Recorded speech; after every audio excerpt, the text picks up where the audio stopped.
Hello, everyone. My name is Amy Berg. I'm sure, or maybe you don't know, I'm your TA this semester in this course, Trauma and Human Development. You might have seen me grading your homework. So in addition to being a TA, I work as an assistant coordinator at a childcare center. So I teach a preschool class, and I'm also teaching the high school students because it's a childcare center at a high school.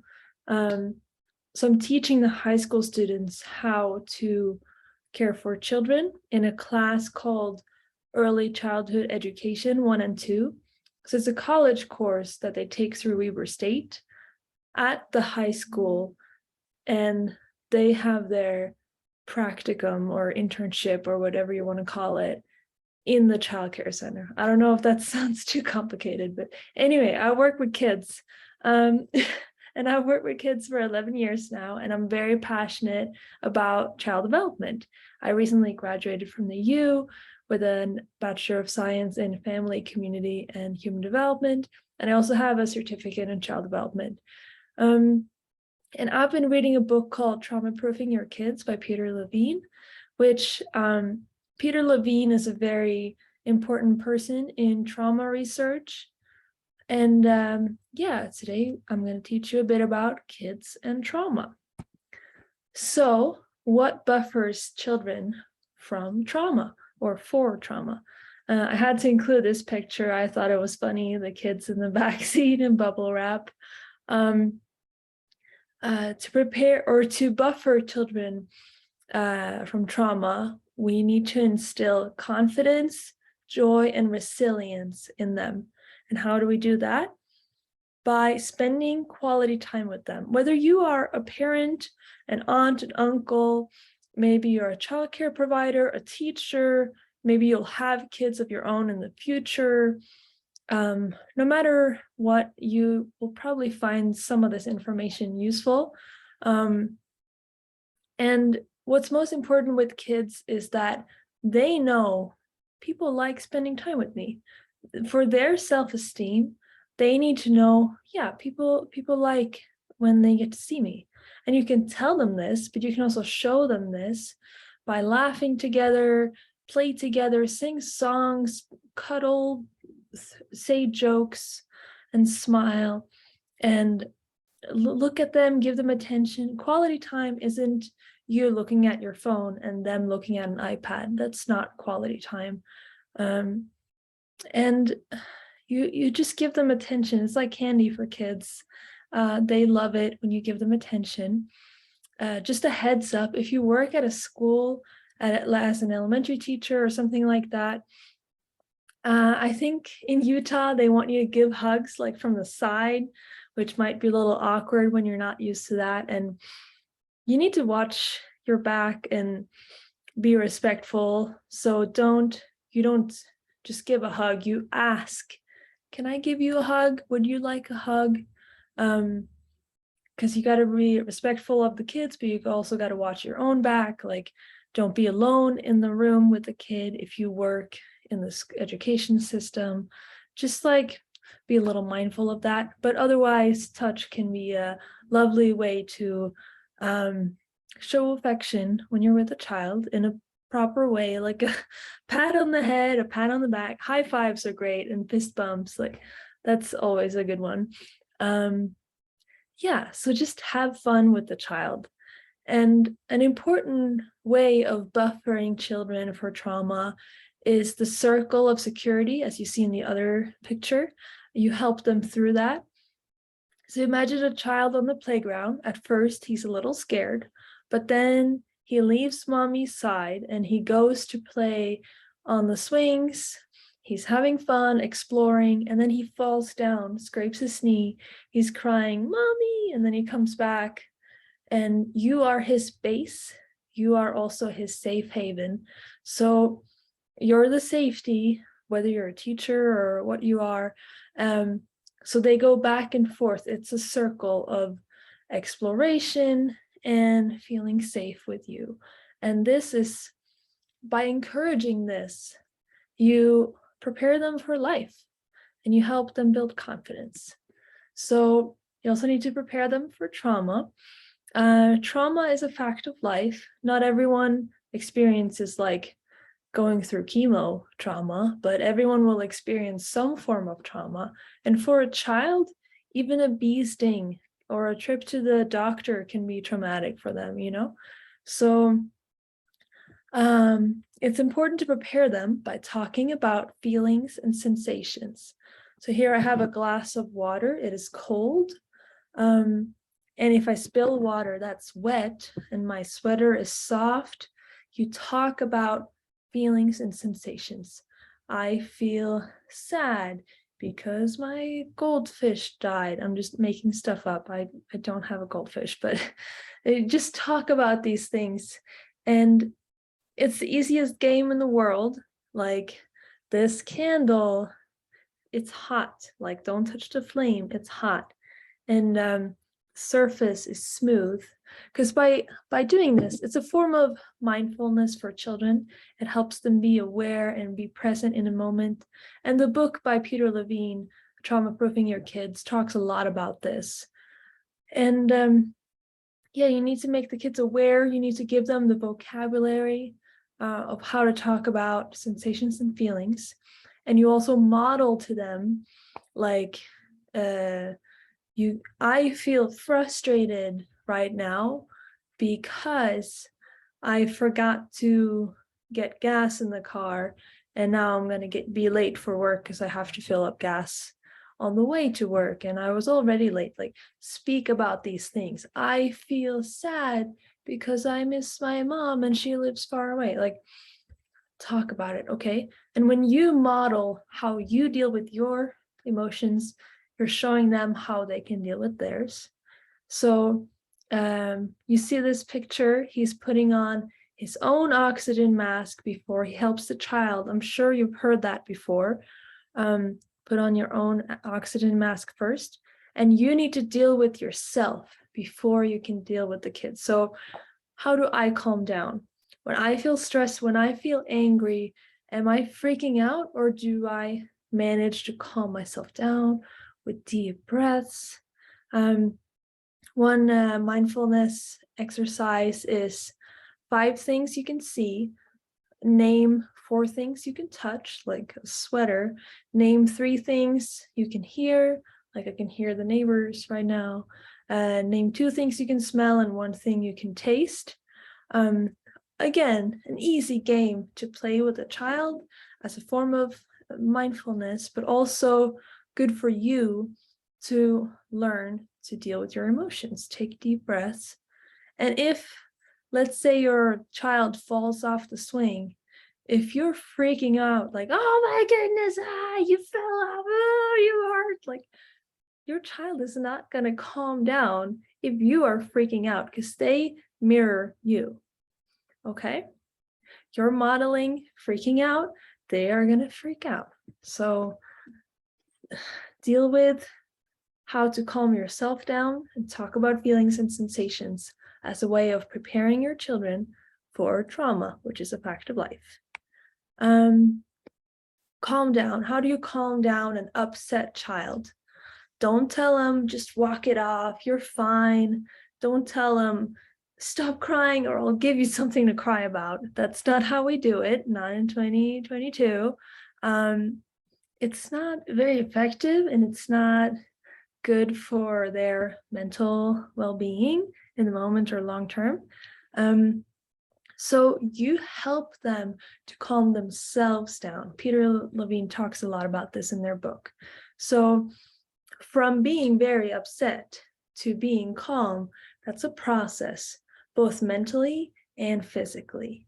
And if you crouch down, you look them in the eye and you're like, oh, hey, are you okay? I saw you fall down. Do you need a hug? Let me take a look at that. Oh yeah, you're gonna need a Band-Aid. Let me get a Band-Aid. If you're present, you're being calm, you're acknowledging their feelings, then you help them calm down. And they might cry, like at first they might be in shock, like, whoa, what just happened? And then they might cry, and they might tremble either from the emotions or from the physical shock of falling on the pavement. And that's just normal. Just encourage them to express themselves. If they need to cry, then they need to cry, okay? Trauma that lingers versus trauma that strengthens the child, that's the difference here, okay? Like, every child will experience negative things, but whether the child is harmed by this long term, or whether the child can experience post-traumatic growth, which is something we'll talk about towards the end of the semester, that's the difference. And you can help them move through this process so that they can be done with it, and so that they are not stuck in that fight or flight, you know? And yeah, like we talked about before, you need to keep your cool. If there's blood, if there's vomit, if you're with your child at the dentist or at the doctor's office, like, don't freak out. Even if you get a little queasy, if you start crying, like, oh my gosh, there's so much blood, like, that's not going to help your child, okay? Keep it together, please. Take some deep breaths. Maybe if there's another adult available, you can go take a break. I know there's a lot of parents who are like, if there's vomit, he deals with the vomit, because if I see vomit, then I vomit too. Like, it's okay to delegate, but try not to freak out in front of your child, because then they will freak out too. And it's important to both show compassion and be calm, okay? Be available, look them in the eye. So if you're showing compassion, then you're being caring. You're like, oh no, you got hurt. And if you're being calm, then you have a calm voice. But if you're only calm and not showing compassion, then you're like, oh, you're fine. And that's not going to help. If you're only showing compassion, but you're not calm, then you're, you got hurt. There's so much blood. Like, that doesn't help either. So you need to have both compassion and calm. Ask them questions like, what happened? As someone who works with kids, it's very frequent that there's crying and there's some ruckus, and I'm trying to figure out, or kerfuffle, or whatever you want to call it, and I'm trying to figure out what happened. So if a child is crying, they might be too upset to explain exactly. So you can ask them, did you fall down the stairs? Yes. Like, did someone push you? No. Like, figure out what happened, sort it out, deal with it. And for children, oftentimes it doesn't work to reason with them. It doesn't work to appeal to their logic, their frontal lobe. It's not even fully developed yet, and they have so many emotions. So in this class, you will be learning, if you haven't learned already, about bottom-up versus top-down approaches. So top-down approaches to trauma, that's like talk therapy. Like, how did that make you feel? And then you're appealing to the logic, the frontal lobe. But with bottom-up approaches to trauma, you're focusing on the body first and then the mind. And with children, that's often the way to go. I've heard a lot of grown-ups say to kids, like 3-year-olds, if you get angry, just take a deep breath and count to 10. But when that 3-year-old is angry, they will not count to 10. They will not take deep breaths. They just know they are angry and they need to do something to get this anger out. And that leads to hitting, kicking, you know. A lot of these things apply to both very small scale trauma and also very big scale trauma. Instead, when I am at work, I don't tell the kids, like, if you're angry, just calm down. Just stop being angry. Like, that doesn't work. So instead, we sing a song. I'm trying to teach them appropriate ways of expressing their emotions, ways that they are capable of. They're 3 years old. Like, they're not gonna write journal about their feelings when they are furious, they can't write their own name yet. So we have a song that we sing. It goes like this. When I'm angry, I stomp my feet, and then we do the movements, of course. But I do not hit my friends. When I'm angry, I might scream, ah! But I do not push my friends. When I'm sad, I might cry. I might need some time alone. And if I need a hug, my teacher can give me one. So these are activities they're capable of doing, like screaming or stomping their feet. It's a way of helping them through that fight or flight, like they're getting the emotion out. I'm appealing to their bottom up. I'm using the bottom up approach to deal with their emotions. I hope you understand what I'm saying here. And yeah, these are different ways of helping a child to calm down and deal with their emotions. So I hope you're getting something out of this. Also, this headline is kind of controversial, intentionally so. Kids are smart and kids are dumb. So whether you have kids, if you work with kids, if your friend has kids, your sister has kids, don't say negative statements, permanent statements like Bobby is dumb, Joey is aggressive. Like, don't say these things. Kids are not dumb, even if, like, especially don't say these kids with the names like right in front of them. I have seen that many times. But also, don't even say it in a roundabout way. Like, this child is not the sharpest tool in the shed, and this child is gonna have to do first grade over again. Like, kids are very smart, okay? They have eyes like hawks. They have ears like elephants. I don't know.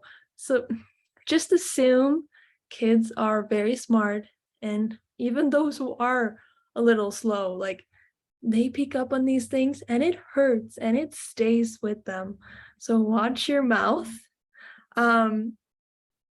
Even if you talk in riddles all day long, just a better way to express this is like, I am concerned because Joey hasn't fully mastered addition and subtraction yet. So I think he needs a bit more help with that, and we need to work on that. That's okay. That's an okay thing to say, but you can't say like Joey is stupid. He's never gonna amount to anything. Like, even if you think no one can hear you, just kids are smart, okay? And they pick up on things. At the same time, kids are dumb, okay? So if you need to explain things and keep it simple, like, let's say grandma passed away. Don't say like, grandma is asleep, grandma is in a better place now, grandma got sick. Your kid is going to be horrified of going to bed. Your kid is going to, like, in Norwegian, we have this expression, she handed in her slippers. That means they're gone, like they passed away. So keep it short and simple. Grandma died. She's not alive anymore. And we are very sad and we will miss her. If you want to talk about it, we can talk about it. If you want to cry, that's okay. If you want a hug to feel better, that's okay. Maybe we can make a drawing about how we feel, a drawing of you and grandma.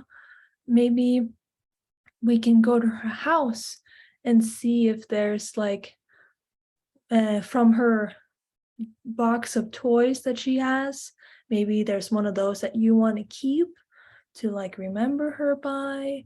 Do you want a picture of grandma to have in your bedroom? Like, you don't have to become a grief counselor. You don't have to give this long philosophical explanation, but be straightforward, okay? If you're going to the dentist, like, don't lie to them. Don't tell them, oh, this will be fun. This will be over in 1 minute. This won't hurt at all. Don't lie to the kids. Be straightforward and keep it simple. Like, you're going to sit in a chair. I'm going to be there the whole time. And there's a grown-up that's going to, a grown man or woman who's the dentist, that's going to put some stuff in your mouth to check that your teeth are healthy. And if you have a cavity, if your teeth are not healthy, then that's going to hurt when they fix that. But you can do it and you'll be fine. And afterwards, you get to pick a prize and you get a sticker from their thing. Like most dentists have something like that. So just don't talk shit about kids, even if you think they can't understand you. Even a baby, like just assume that they're very smart, but also assume that they're very dumb and you need to explain what's going on. Just keep it simple, okay?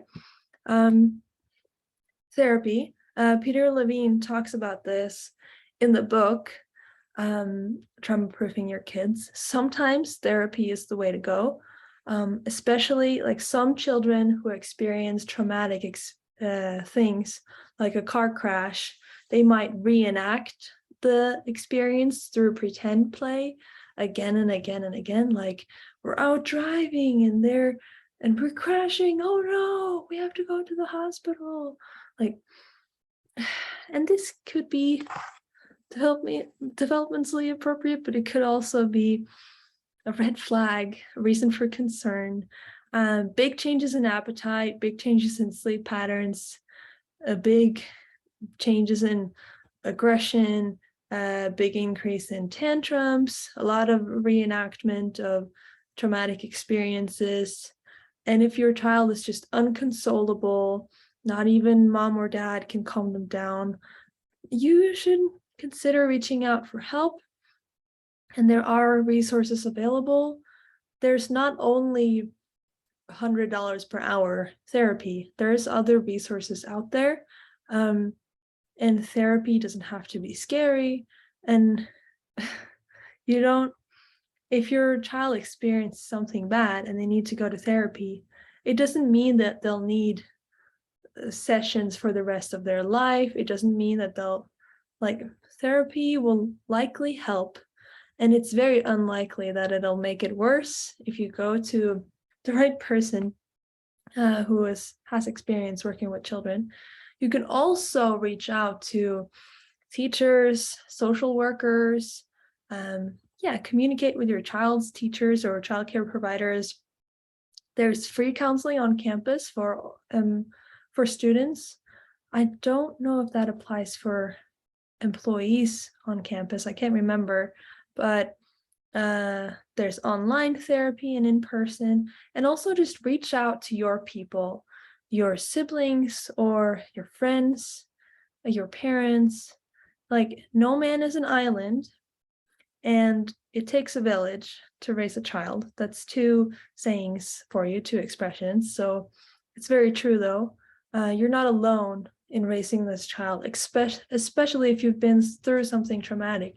You can even go online. Like, there's probably other people who have experienced similar things. So yeah, you are not alone in this experience. So now we're going to summarize this, and forgive me, I am a preschool teacher. So we're going to have 5 fingers up. So to summarize this, it's 1 finger for fun, 2 fingers for game, because there's usually a winner or a loser in a game, and 3 fingers for the oxygen mask, 4 fingers for speaking, and 5 fingers for getting help. This is me waving to get someone to help me. So to buffer your children for trauma, fun, play together to build resilience and confidence. Game, play the game of how does that feel physically and emotionally. Oxygen mask, it's 3 fingers. Put on your own oxygen mask first, calm yourself first, and then calm down your child. And speak, don't label children as stupid or whiny or a troublemaker. and explain what will happen if there's something that could be traumatic, and get help so you don't have to do this alone, especially if something traumatic has happened in your family. Okay, so here are my sources. I don't know if I mentioned that. I've worked with kids for 11 years, got my Bachelor of Science, but also some regular sources down here. So thank you for listening to this lecture. I hope you learned something that you can find useful. And yeah, I hope you have a great day.